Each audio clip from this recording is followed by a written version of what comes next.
Good morning. Ngasi card message ngase rashi ki matung ina ko ka trying to katang to chirage trying to chidagi shai shagi rashi ma pado khala khala ka amai to yenga se ko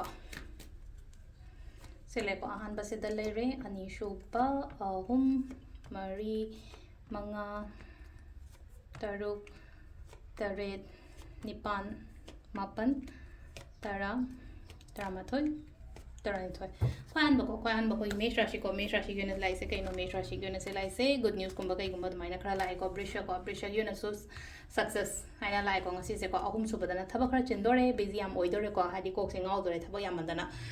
kaino sina ko mithun rashi sina ko aduga mana karkarashi yuna hadi khatang hai tar ko wakhan se yamna cool oina calm oina lebiu ko aduga next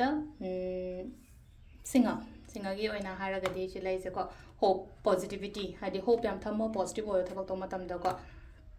abhaba janga I kaina gi oina ko aduga next akoi gi kaino harasne ko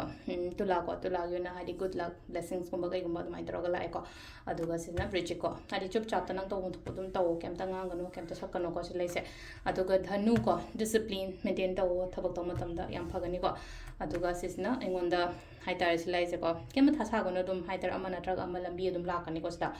this is na ko kaino ge dena ko hadi makar rashi ko hadi kumba gi ona sida sulai se ko sida so ai ki sis chamana nai gi tawum to popom to pa lai na ko hadi side ta kari ngang nam taw no hadi nangi sida chatoi na hadi sida straight dum chape ba last ki min na ko min na wakhan wa ba khot pa dum ma am do kem khan no dum nang to nangi oina silai no ai yoram dai sida phangam dai sida ai ke do bush mai lai doi no haina khan do pe ko ada silai re ko rashi gi matungina tarot card reading ma'am thank you